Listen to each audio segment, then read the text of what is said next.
An FBI agent snuck into the KKK. Now, I have no clue how he did this or why he did this, but I believe his intentions were good. So we're about to watch a video on how he did that. This is about to be tough. Alright, hey, lock in, bro. Lock in. Lock in, bro. If there's any snitches in the group, we kill the snitches and they fire. Already, this is about to be fire. Our shots out of a gun, boom, boom, and everybody's kind of getting scared. Okay. April 21, 2017. A group of men stand in a remote field in the middle of Alabama. It was nighttime, and I am blindfolded. I've been instructed to place my right hand on the right shoulder of the person in front of me in line because that signifies brotherhood. This is the guy that snuck in. My guy look like Kratos, bro. Yeah. No wonder he survived. Did he survive? He did survive, right? That signifies brotherhood.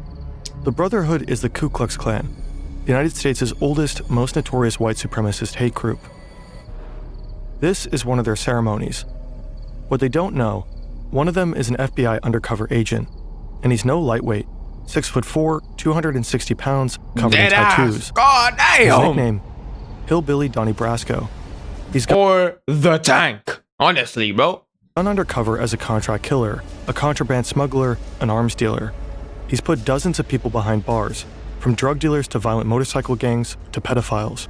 He's befriended and brought down biker gangs and neo-Nazis, people who are planning kidnappings, murders, and the overall downfall of society. This guy's a And hero. when he was saying we're going on a camping trip, what he was saying is we're going to kill somebody. And everybody's screaming death to your, F your Jewish God, death to America. And then somebody says, if there's any snitches in the group, we kill the snitches and they fire shots out of a gun. Boom, boom. We drove all the way over to his ranch in Tennessee, and he told us everything. This is the story of Scott Payne, the redneck turned FBI agent who infiltrated America's underbelly. Oh my God. W intro. Hey, lock in.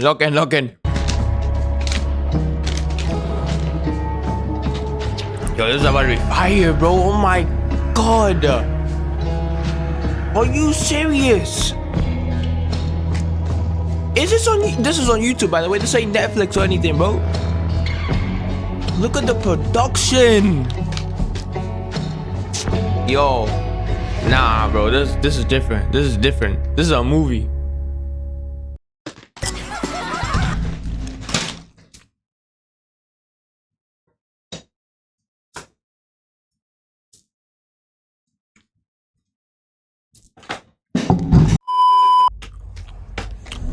Chapter 1. Get behind me, Santa. What I saw was a water. Yo, I'm dyslexic, bro. I did not say get behind me, Santa, bro. That's like get behind me, Caesar, you freaking idiot. And there was a demon looking at me in that watery kind of ripple image with a grin and long crooked finger looking at me saying, come here, smiling. Scott is 14 years old, and he's just seen a demon. The year before, his parents divorced, and Scott went down a dark path, consulting spirits, watching diabolical horror movies, satanic rituals, deals with the devil. That's what brought him here, a friend's house, spending the night. They've had a small amount of alcohol, but no drugs, no hallucinogens. I would do like these little vignettes where I would pretend I was being possessed by a demon or I was the devil or whatever. I was on the couch and I was doing this scene from a movie where somebody is like being possessed by a demon. And so I'm fighting in my voice and then the demon voice comes in and there's this battle. And at the end, the demon wins and possesses the person. So that's what I act like happened. And I'm laughing like the demon and I rolled over. It all started as a mock demonic possession, but then he actually saw a demonic figure. Oh, shit. And this was his breaking point. So let's just say after the demon scare, I got Jesus scared back into me, and that was it. Not that the devil was done with me, but I was done with him. Type shit. That's how it be, bro. Hey, you know? Halloween night 2019. This is Scott on his final major undercover mission. And this is a goat. It was stolen and is now at the center of a pagan ritual. It's been nearly 35 years Aye. since Scott's first encounter with the devil, but on this night, the devil is all around him, and he's definitely not done with Scott. Now, we're all in a circle around the goat. Somehow I ended up at the back of it. I don't know how. It's bad luck on my part, I guess, but I'm holding the legs of the goat. He's got this blade, and he's bringing it up and bringing it down in a practice swing, practice swing, practice swing. And finally, somebody says, just do it. Eisen comes down with every bit of force he's got and hits the back strap of the goat, and I don't even know if it broke a hair. I don't know if it's because the back strap's too thick, the blade was too dull, but he hit it, and all you heard the goat was just go, bah, and I'm like, That's a weak ass swing, bro. Give it to me. I'm sorry. I said I wasn't gonna pause. I had to pause for that, bro. How is you know? My oh bad. man, this is gonna get bloody and bad real fast. The man swings again. Again, Oh. nothing. Finally, the blade is replaced with a gun. I said, whoa, whoa, whoa. A gun? And he's like, what? I'm like, man, look at what you're shooting at. We're all in a circle around this thing. And then he looks, puts a round right in the head of the goat, and it hits the ground.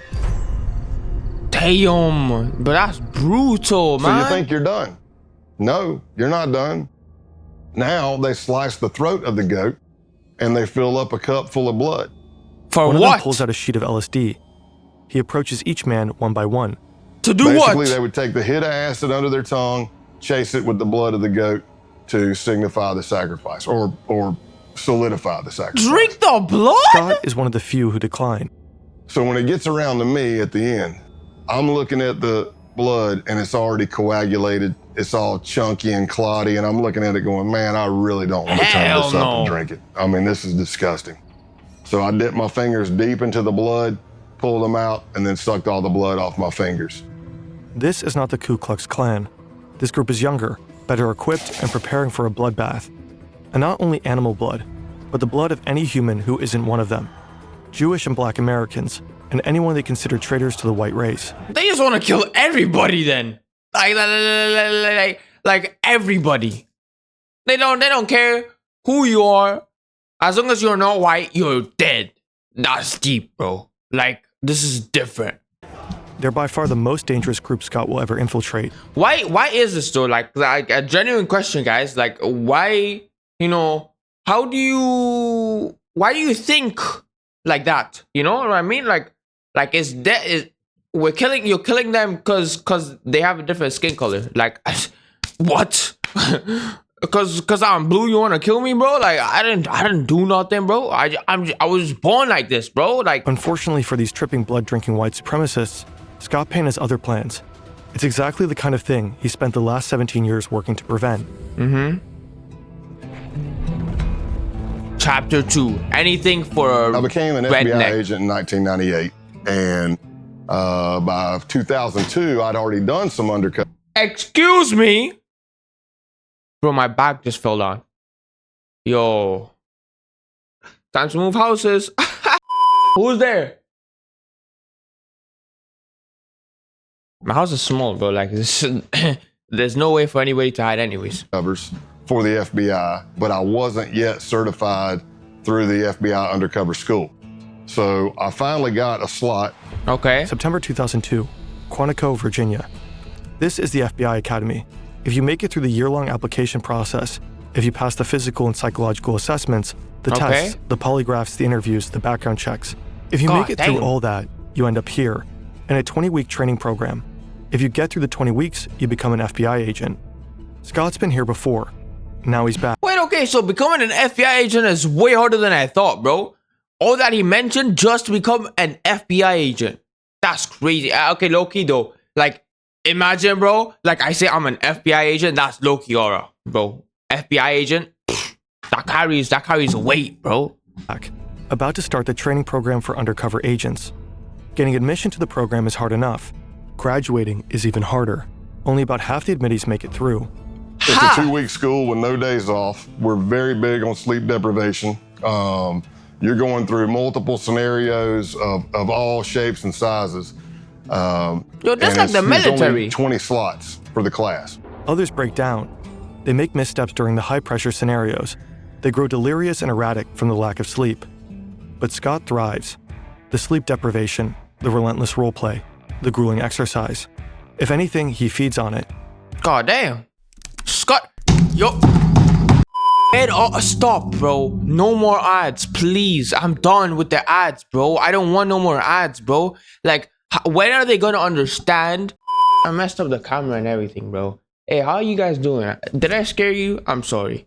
Meanwhile, he's learning from his idols, legendary FBI agents like Joe Pistone, who spent 6 years undercover with the Banana crime family. But they don't always know. Excuse me, did he say banana crime? Stone, who spent 6 years undercover with the Banana crime family. But Banano. Okay, never mind. My bad. They don't always notice him. So I remember Joe Pistone coming to speak, and I was like a kid in a candy store, man. I'm like, oh my gosh, this is Donnie Brasco. This dude did 6 years undercover in the mafia. And he's teaching, but he has this thing where he keeps kind of wanting to walk right up to the desk. So he kept stepping on my feet. And, I was trying to get out of his way. And then finally, as he's teaching, he just looks down at me and he says, Jesus, kid, either you got the biggest feet I've ever seen or I can't see. And he throws a couple of bucks on the desk because he's like still in mafia mode. He throws a couple, he goes, hey, go get yourself a shine on me. And I just took my feet and shoved them under the seat, man. Joe Pistone may have scuffed up Scott's shoes. What neither of them could have known at the time is that Scott would go on to fill Joe's. The FBI Academy trains agents to take down bad actors. More and more of these... Hey! What's going on now? Why? What the frick is this? What? Are you serious? Our resolution is at 144. What do I look like to you, or brokey? Criminals operate online. Scammers, identity thieves, fraudsters, the list goes on. Such criminals rely on your personal data, your name, your phone number, your email address, sometimes even health-related information. Most people aren't aware that their data has already been exposed and is actively being sold by data brokers online. Damn. Incognito. Yo, you guys should low-key check that, you know? Help solve this. It's an ad, bro. It's an... Oh, bro. Yo. Hey, let's get something straight, yeah? No video should ban ads, bro. Ban ads, bro. An end video ad? Like, how do we skip this, bro? There we go. Undercover in the FBI. If you're looking on paper. And the internet stops. I mean, they don't want us to watch this video anymore. Possible. All right, we back. Incognito is offering Fern viewers 60% off with the code FERNTV. Just scan this QR code or go to incognito.com/.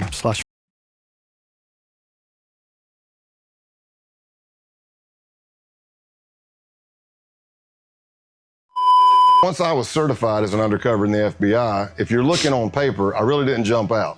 Scott doesn't have a fancy degree. He doesn't speak any foreign languages. His nickname is Big Country, for obvious reasons. So he begins to work as an instructor at the school he just graduated from. Unorthodox, but it got him noticed by the right people. I'm role-playing in these scenarios, and people that are there who are senior undercovers are watching because they're trying to recruit for other cases, and that's how my name started getting out there.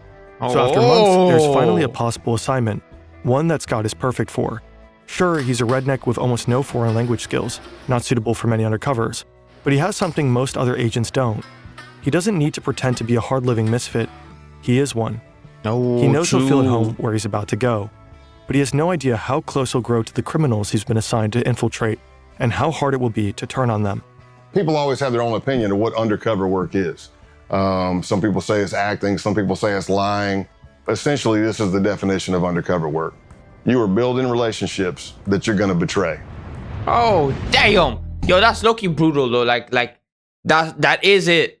That is it. You're literally building the trust of the enemy so you can kill the enemy.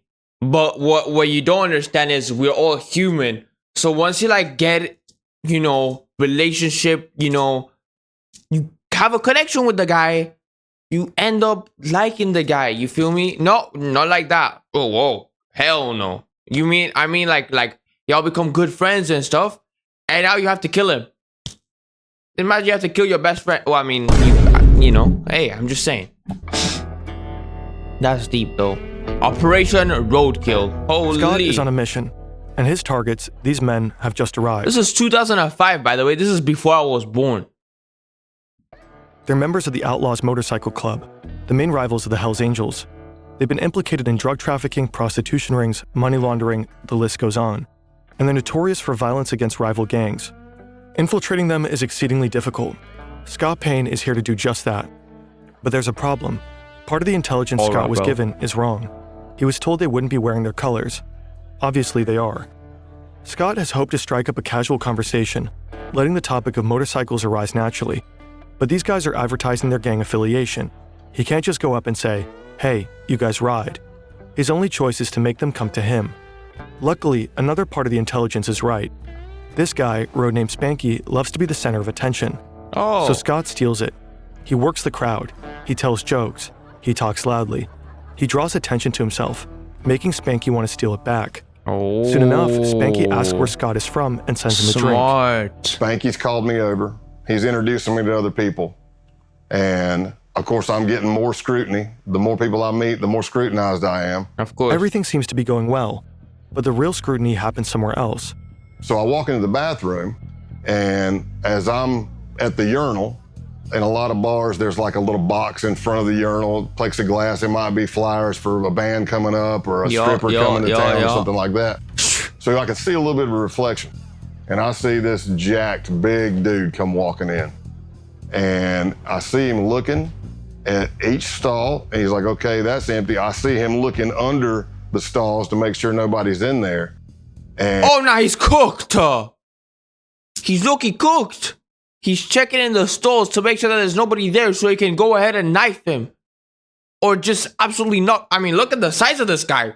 God damn. Bro can take down an elephant by himself with his eyes closed while sleeping. And I'm watching this from a reflection. And then he comes walking up right beside me, and for a split second, I thought, oh, I'm getting jumped. I'm getting jacked right here. And that didn't happen. He says, so what brings you to Massachusetts? All undercover FBI agents have a legend, a detailed made-up backstory that they have to commit to memory. He's from deep South Texas, up in Massachusetts for work. He loves Harleys and whiskey, and his name is Scott Calloway. As it so happens, the guy grilling him in the bathroom is also named Scott. Scott Town. A lot of undercovers, you bond with people, especially deep undercover long-term, but there's never been another person I bonded with closer than Scott Town. For a year and a half, Scott gets to know the outlaws. He drinks with them, rides with them, fights alongside them. He gains their trust. He becomes their friend. They call him Tex. Scott's legend may be a lie, but the friendships are real. Scott Town becomes like a brother. He likes to drink, I like to drink. He likes to fight, I like to fight. He likes to ride and lift, I like to ride and lift. We completed each other's sentences. We were just kind of cut from the same cloth. They even both have a daughter who's the exact same age. Scott Town is kind of a doppelganger, the person Scott Payne might have become had he not gone into law enforcement. Another gang member, Brian De La Vaga. So they're basically like the same person, just that they went the completely opposite path. He went through the path of outlaw and he went through the path of like law. You know what I mean? Like this is crazy though. Like if you think about it, you know that. God damn, this guy's jacked as well, bro. Who's this baldy over here? AKA Clothesline, also becomes a close friend of Scott's. He said, and these guys are my brothers, and I grew up around them. He said, but I really don't have that many friends. Somebody that I know would take a bullet for me and that I would take a bullet for. And in my mind, I'm looking at his face and I'm going, oh no, man, don't say it. And he looks at me and says, you're one of those guys. Yo, nah, bro. Like, what do you do in that situation? In the future, he has to kill this guy, and he knows he's gonna have to kill this guy. And this guy has trusted him so much that he said he will take a bullet for him. Like, do you know how deep that is, bro? Like, he believes that they're true friends. That, like, you know, and he's this is deeper than this video is deeper than I thought, bro. Tomorrow is the big day. Over the course of last year, Scott has convinced the outlaws that he's a high-ranking member of an international theft ring. They begin running jobs together.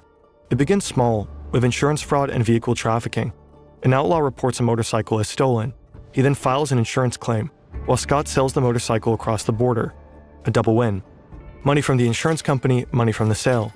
They do this again and again, with motorcycles and other vehicles. But tomorrow's job is different. Some of the outlaws will be serving as security during a major drug deal. a gig arranged by Scott himself. He's revealed that he has connections with a Mexican drug cartel. No surprise, considering his line of work and his proximity to the Mexican border. Yeah. The stakes are high. If they get caught, they'll be looking at serious jail time. And if something goes wrong during the deal, the bullets will start flying. Yeah. So when Scott is told to meet the outlaws at their clubhouse, he's not surprised. By the way, this is November 29th, 2006, okay? This is still a few days before I was born. By the way, just say it. They probably want to go over the plan one last time. Scott arrives. The place is familiar. He's been here countless times. He knows what's behind every door in the building, except one. Clothesline leads him to that very door. Now he realizes that something is wrong. Oh shit. Scott is told to strip. They need to check him for a wire. Because of the stress of this happening, I forget my middle name. I'm having an adrenaline dump. And for anybody who's ever had it, it can be any traumatic experience. But oh shit. I'm having auditory exclusion. So what I hear sounds like I'm underwater. It's going whoosh, whoosh. So it's slow. Oh no. I need you to take all your clothes off. It's slowing down. I'm getting time dilation in my eyes. Everything I see is in string grabs. Click, oh shit. click, click. I can feel my heart beating through my entire body. Oh my hell hamstrings no. get rubbery. Now, Clothesline has instructed me to take all my clothes off. Here's what I'll tell you. If I'm not wired, it's just an embarrassing moment. I'm naked in a small crawl space with two guys with pistols. Problem is, I'm wired to the hilt. Oh damn. But they don't find anything. Scott's recording equipment is not taped to his chest, but in his clothing. So my adrenaline starts settling, and I'm starting to come back to normal. Okay. And I think I'm done. And I get my pants back up. I don't know if I have my boots on yet or not. And then Clothesline grabs a piece of clothing that I was wearing. And that piece of clothing has a recording device in it. And I'm watching him, and he starts grabbing the clothing, and he's going through it nice and slow with his fingers. And I don't realize I do it, but there's an audible sigh. You can hear me go, because I don't even know. I don't even know I'm doing it. And he looks right at it and misses it. And I live to fight. Yo, what? He missed it? Yo, this is God's work right here, bro. Another day. That's God right there, bro. I live Has to fight be. another day. Do you know how lucky you have to be for what? A full check down too, bro. Two moving trucks enter the parking lot of the Brockton Holiday Inn. One is filled with drugs. The other is filled with money. A Mexican drug cartel is selling 40 kilograms of cocaine and 1,000 pounds of marijuana to Canadian buyers. The Mexicans aren't taking any risks. They've arranged an American security detail, the Outlaws. Surveillance at every entrance. 4 men in the parking lot there to provide protection, unload the drugs, and count the money. Everyone is armed and antsy. One false move and all hell could break loose. The deal is wrapped up quickly. The transfer is complete. All the money's there. The Outlaws are particularly relieved. They may be tough, but this is their first time working with a cartel. Now they'll get paid $15,000 for their services. Holy Scott counts out the cash. He did it. He successfully tricked them. The cartel? FBI agents. The Canadians? Also FBI agents. What the heck? I just realized, I just clocked that. So the cartel wasn't even the cartel. They were all just FBI agents. That's crazy. So they just paid $15, got all the drugs, and I'm pretty sure the undercover Scott is going to end up taking the 15,000. 8 months later, a hotel in Nevada. This is a year after I was born. I'm sorry. I just have to say it. Scott's been laying low, coordinating his undercovers from afar. His outlaw friends think he's going through a divorce. In reality, he's been diagnosed as overassigned after experiencing a severe stress-related panic attack. He's been ordered to take a 6-month timeout. He's been teaching during this time. His current class, ironically enough, is called Undercover Stressors. All the students have gone to bed, but Scott's only just returned to his hotel room. It's early 4 or 5 a.m. The drug deal back in November gave the FBI all the evidence necessary to arrest and imprison multiple outlaw members. Yeah. But the operation has continued. Until today, the day of the takedown. Scott doesn't think he'll hear from any of them again. But then his phone rings. What happened? It's Scott Town, and he's concerned. He's heard some arrests were made, and he wanted his friend to know about it. He says he's going to take a shower and gather more information. He'll report back. And the last words we spoke to each other were, he said, "I love you, brother." And No, that's not what we want to hear, bro. I love you, brother. That's bad, bro. And then he has to go ahead and betray him. This is yo. Undercover is no joke, bro. This is crazy, bro. I said, "I love you too." And that was the last words I spoke to him. And probably about 45 minutes after that, a SWAT team hit his house and he went to jail. God damn. In the end, 15 outlaws were arrested as a result of Operation Roadkill. One of them was sentenced to 21 years in prison. Clothesline got 12 and a half years. Scott Town, 7. The outlaws never saw their friend Scott Calloway again. Damn. Operation The Ku Smoking Klux Rubber. Klan- Yo, this is what we're here for. The KKK. He's about to infiltrate the KKK. Lock in. Okay? Now is if you weren't locked in before, that's okay. Cause now you got to lock in. Emerged in the wake of the American Civil War. From the very beginning, they were racist to the core, raining terror and death on black Americans. God damn. In the late 19th century, they flogged, tortured, and lynched politically active black men, raped their wives, shot their children, and burned their schools. God damn it. Historians consider them to be America's first terrorist movement. Today, the KKK remains active, but only as a shadow of its former self. Fewer members, less influence. However, burning crosses is still one of their favorite things to do, and they've stayed true to their roots. Naturally, as a terrorist organization, they have to act in secrecy. You might assume that infiltrating them as an FBI agent is not the easiest feat. So you may ask yourself, how do you contact the United Klans of America? Well, it turns out Literally. the group I was looking at had a hotline. Scott starts talking to a guy named John Jack, a Klansman whose passion for Jack Daniels earned him this nickname. Scott tells him he's got the number from a group of bikers he met at a gas station. It's a plausible story. Okay. Scott looks the part, and his time with the outlaws taught him how to play it. True. Biker gangs and white supremacists often run in the same circles. Jack starts talking about this rally that's coming up. Vendors, burning crosses, country music, the usual. But there's a problem. He said, "I'm not gonna lie to you, Scott.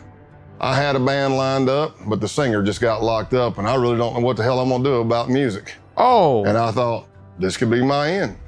Cause he can And I play said, music. Did I happen to mention that I'm a musician and a singer? Yo, Scott again. Oh, we love this guy, bro. We love this guy, bro. Talented in every way.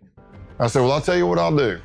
I'll bring my acoustic and my PA system. Yes, sir. When I get there, you can come meet me by the car. I'll strum a couple of tunes for you if you think I suck. And he's like, oh, hell, this is gonna be great. It's gonna be great.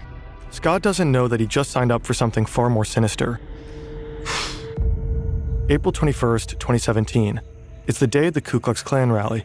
I got lost multiple times until I finally drove up on this empty, I don't know, lot fenced in the middle of nowhere. But This is the type of thing in horror games, like for real. This is the type of things you see in like Children's Arts type of games. This is literally it. it wasn't hard to spot because the Nighthawks, which would be the Klan members in all black, who were the security force, are all standing at the gate with God guns. damn. And a lot of these people were felons. Scott's ready for an interesting time. He's been to plenty of biker gatherings, and perhaps this will be similar.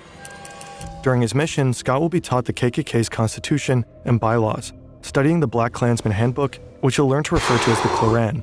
He'll become Kloran. familiar with the original mystic insignia. Does that sound similar to you? The Kloran? These guys are fucking... I didn't cuss. I didn't cuss. You know what I mean? I said, hey! I didn't curse. These guys are idiots. That's all I gotta say. Of the Klansmen. He'll learn this all in class with a K, so that he can pass the K-Uno test, a prerequisite to getting fitted for a robe. K-Uno stands for character, honor, duty. It's getting dark, and he's been invited to participate in a naturalization ceremony. He has no idea what this means, Literally. but all the newbies are doing it. He'd stick out if he didn't. And that's how he finds himself in the middle of a field, blindfolded, holding the shoulder of the man in front of him, a gesture meant to signify brotherhood. They are told to raise their right hands and repeat an oath. I do swear from this moment forward And then they tell us to get down on our knees. to fostering the welfare of the white race So I'm on my knees, blindfolded. and further the work of America's greatest movement. They take my blindfold off, and there's a Ku Klux Klan member in a green robe. And he has this sword, and he kind of knights me. The United Klans of America. And then we all Yo, what do hug you and- do in that situation? Like you don't know what's going on. They take your blindfold off after you say some weird bullshit, and then you look up and there's a guy in a green robe, fully covered face, with a sword to your chest. You're cooked. I would run, honestly. You know what I mean? But they have guns, so they'll probably kill me. If I was Scott, I would have been dead. I'm not gonna lie. Hey, And there's like I'm a gonna little keep bit it of a real. celebration, and I'm not sure what happened. And then it hits me as I'm walking to my truck. I'm like, Deadass, how many of you would ever be in this situation and survive? Like, for real. Oh, you said you would? You're lying. You're lying. You're a liar. I think I just joined the damn Klan. Yep, that's what that was. So I got naturalized in the Ku Klux Klan that night. God damn. Scott's time at the KKK will end up being relatively short-lived. The case isn't really going anywhere. And there's another group coming into focus, a far more dangerous one. In the FBI, we started encountering more violent type extremism, not the KKK types. We're talking advanced neo-Nazism. Oh! And it led me to an accelerationist group called the Base. The base The mission base. will provide to be far more extreme than anything Scott has ever seen. The network of violent white An supremacists. extremist group known as The Base. Violent neo-Nazi terrorist paramilitary group called the Base. The Base. An- Yo. This guy has to be one of the guys who have the most traumatizing lives ever lived. How did he enter into this one? August 11th, 2017, crowds of people marched through the campus of the University of Virginia in Charlottesville, chanting racist and anti-Semitic slogans. They were protesting the removal of a statue of Robert E. Lee, the famous Confederate general. Okay. The next day, they were met by counter-protesters, and things quickly turned violent. Then they turned deadly. A white supremacist drove his car into a crowd of counter-protesters, injuring 35 people and killing Heather Heyer. For some, the Unite the Right rally was a wake-up call, surprising proof that white supremacy persists in America. To others, it was a grim reminder, and frightening evidence that white supremacists were feeling emboldened enough to come out of the shadows. How to stop saying I'm not gonna do it. YouTube is just rage baiting me. You know what I mean? I'm not gonna do it. I'm not gonna say nothing. We're just gonna sit here and take the rage bait. You know what I mean? YouTube is rage baiting us, okay? Just calm down. It's just rage bait. It's rage bait. like, do you know what I mean? It's rage bait. It's not. We're not falling for the rage bait. You know what? The first accelerationist group emerged in 2015. They called themselves Atomwaffen Division. They'd been inspired by the writings of the neo-Nazi James Mason, whose book Siege had become a sort of Bible for accelerationists. God The damn. book denies the Holocaust and attacks homosexuals and Jewish people. It also calls for organized violence, specifically for the formation of terror cells prepared to wage war against the system.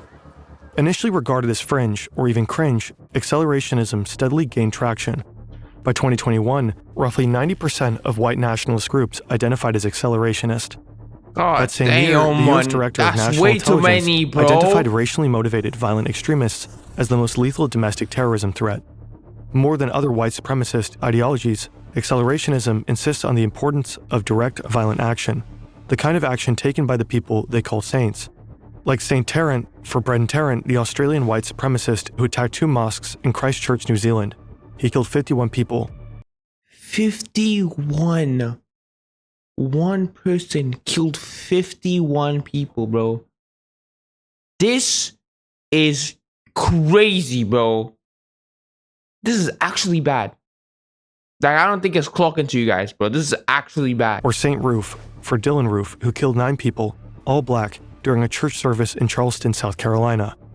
This is the kind of action accelerationists believe in, action that will further destabilize society, that might finally lead to societal chaos. They are explicit about this. Roof, for example, said he'd hoped to ignite a race war. Failing that, though, the purpose is to inspire more violence, which is exactly what. So these guys literally they just want war, they just want to fight, they just want to kill. That's like that. Are you seeing the trend? Like they're all maniacs. What? Bro, like come on, bro, like lock in. Like this guy gotta lock in. You guys gotta lock in too, because you're not listening, you're not clocking what's happening here, bro. Such attacks have done. Scott Payne just signed up on Facebook. He's about 2019. That's a few years before today. To publish another racist post. I'm sorry.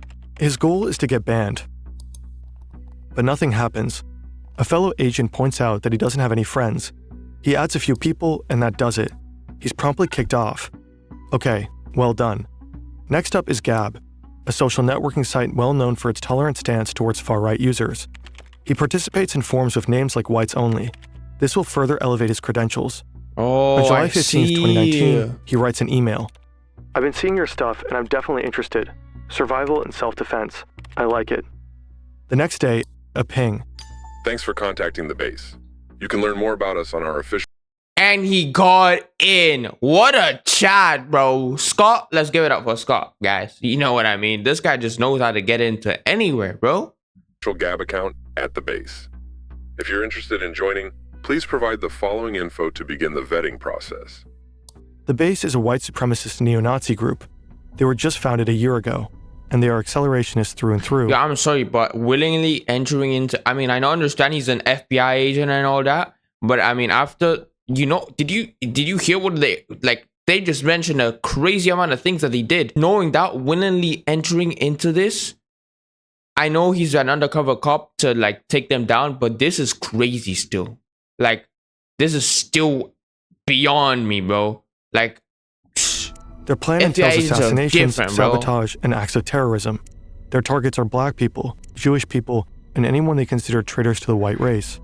They want to do guerrilla warfare tactics, so it's murdering people and disappearing. It's poisoning a water system, taking down a power grid, derailing the train, anything that causes chaos.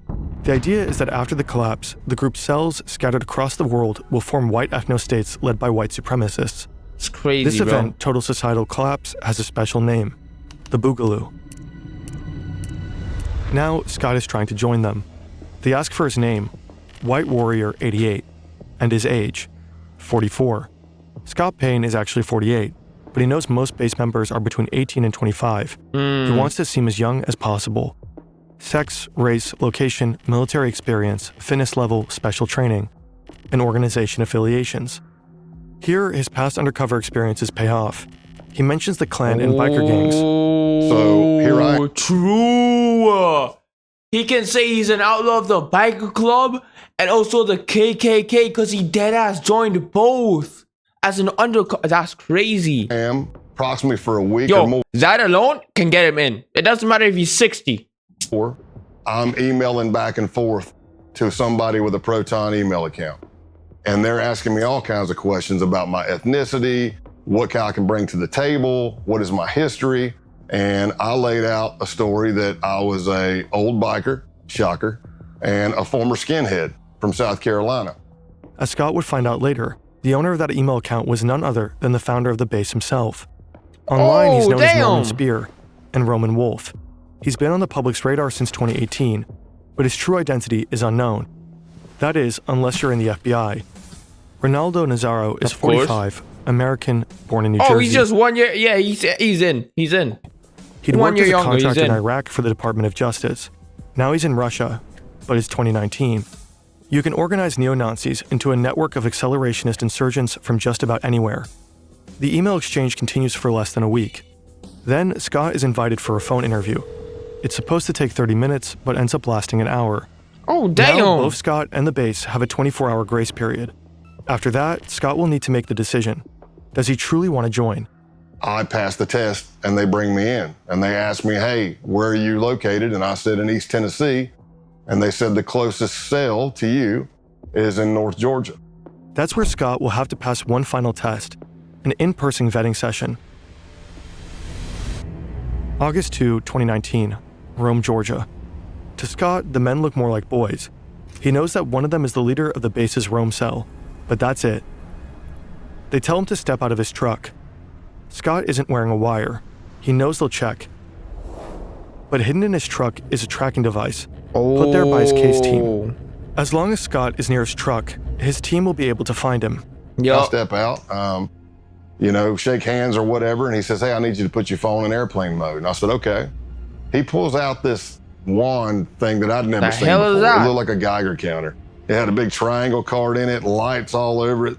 What is that? He wands me, and I pass because I'm fine. I don't have anything. Yeah. Then he starts wanding my truck. Oh, no big deal. Nah. Until he starts going to the back driver's side of my truck, which is where the case team placed my tracker. How you gonna get out of this one, Scott? Let's see it. Hey, we know God has done shit for you, so let's see how God works for you again. That thing he's holding in his hand starts going crazy. Oh, he's going. GG, Scott. Hey, we loved you, bro. Hey, buddy, it was a good time knowing you. You know what I mean? We loved you, and you did good. You did good. How does he actually get out of this, though? The closer he gets to the back of the truck, it starts beeping, beeping, beeping, beeping, beeping, beeping. I see colors going on it. I'm like, oh no, man, it's picking up the tracker. Cooked. Scott braces for a fight. He's alone. His team knows where he is, but they have no idea something is wrong. But he gets lucky. The other guy wonders if the device is picking up the power lines. And he walks over and it goes crazy. And he's like, damn it, yeah, or whatever he says. Yeah, it's the power. Yo, Scott is on fire, bro. God has been like providing for this guy, bro.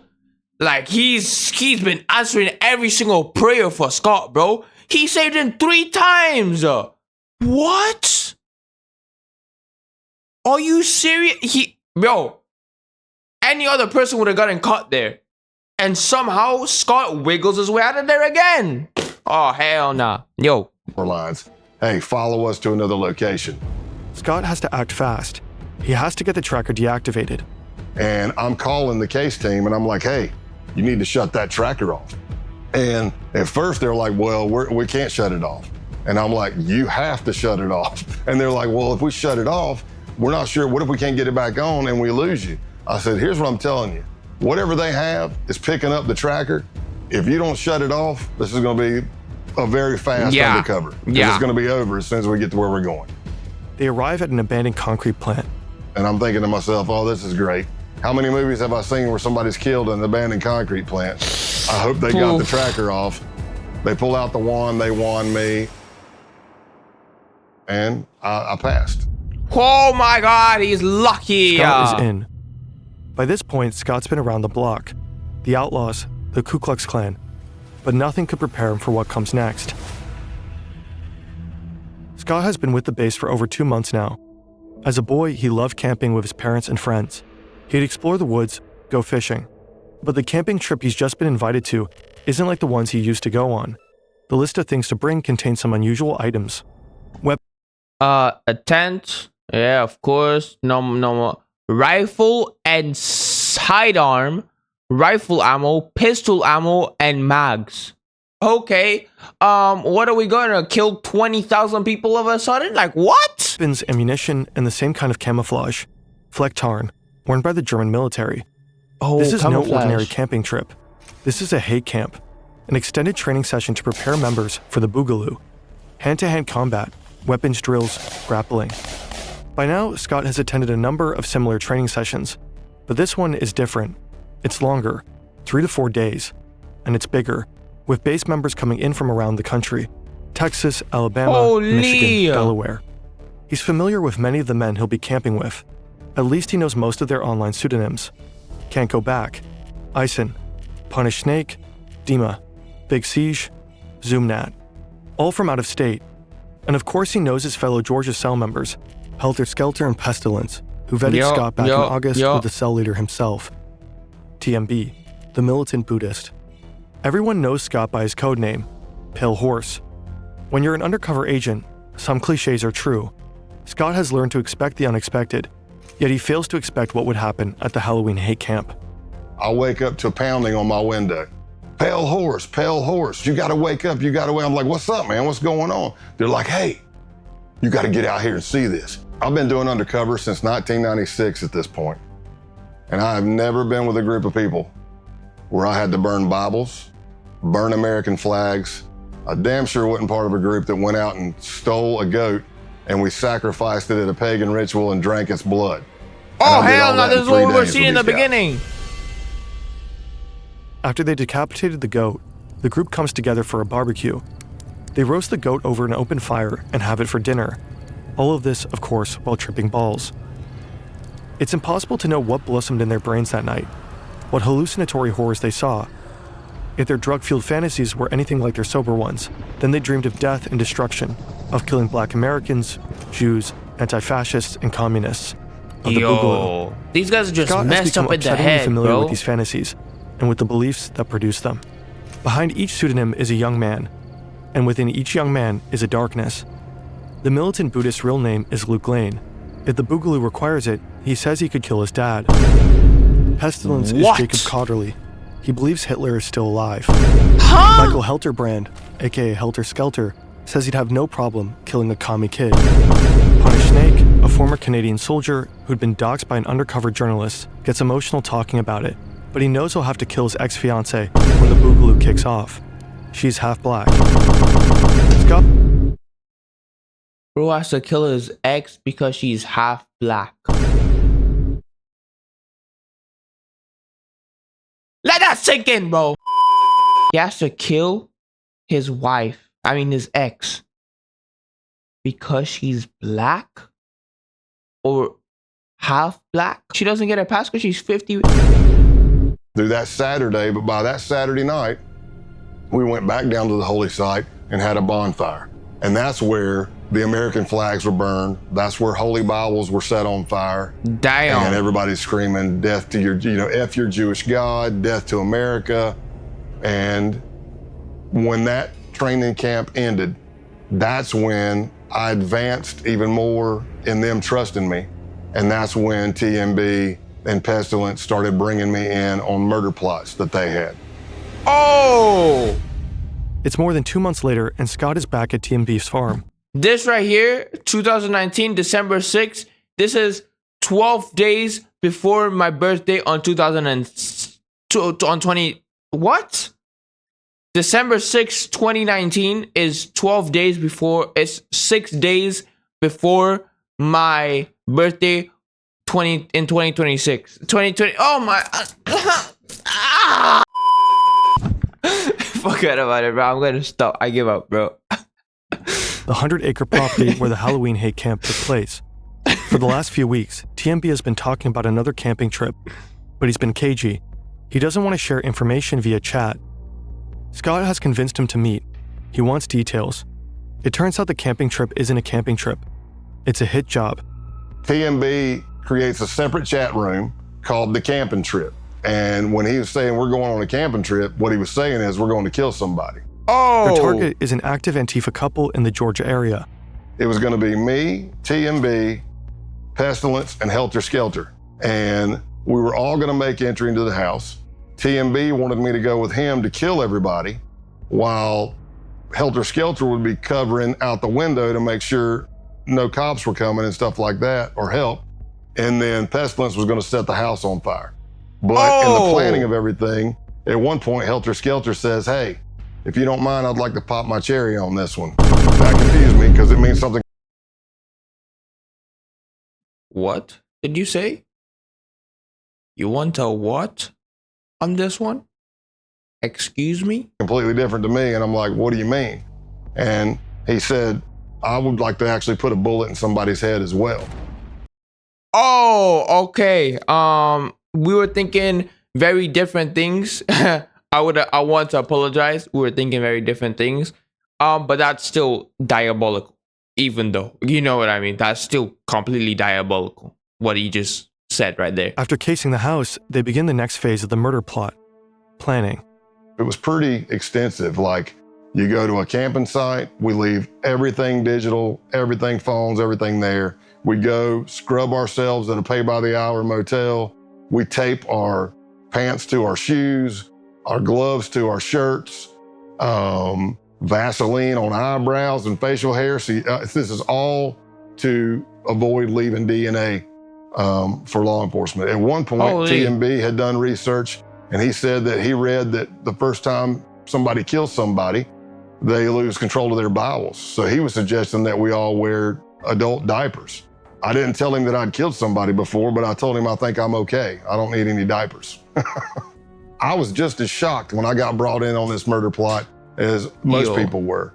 But while this is going on, the Baltimore cell, which is Can't Go Back and Eisen and Punish Snake, are planning to go to this Second Amendment gun rights rally in Virginia that they thought was going to be the kickoff of the Boogaloo and the D-Day, the race war. Their idea was they knew you're going to have a bunch of Second Amendment people there, militias, 3%ers. You're going to have cops. You're going to have protesters. What if you pop a couple of rounds into that crowd? Nobody know who's shooting at who, and everybody starts shooting each other. Just pure that can chaos. Be the set-off. Scott and his team know they have to stop him, and there's no time to lose. The pro-firearms rally is on January 20th, 2020, just a few months away. They jump into action. The next weeks are a flurry of activity, meeting, coordinating, and planning. Finally, the day of the bust arrives. It's a Wednesday, and I'm in Rome, Georgia. I pick up Luke, who's TMB, to go to lunch. And we pull out, and as I'm driving down the road, I knew what my ruse was going to be. I was going to say something was wrong with the truck, but sure as you know what, the truck made some loud sound I've never heard. I didn't hit anything. Something just went, and I was like, did you hear that? He's like, yeah, and I go, man, if my brake calipers are frozen again, I'm going to be, because that did happen. So I took a left out of his neighborhood, pre-planned by the SWAT team, and I pull up tight to a fence. And as I go, hey, I'm going to get out and check the truck. So I'm walking around the back of the truck. Another vehicle pulls up. He doesn't know who they are. I know who they are. They're part of the case team. And the guy says, hey, man, you need any help with that? And I look up and I'm like, oh my gosh, I can't believe it's you. What are you doing in Rome, Georgia? He goes, what are you doing here? I'm like, man, I haven't seen you. And as I'm doing that, there's the distraction. Here comes a Bearcat with a SWAT team over the hill, barreling down the hill. But Luke's looking at me, not at the car coming. And when that thing's coming, I jump in the back of the agent's truck and I'm like, go, go, go. And you could hear the SWAT team giving commands. And luckily, the arrest went down without an incident. The next morning, SWAT teams arrested Eisen, Can't Go Back, and Punish Snake. Essentially, we kind of tore down the base.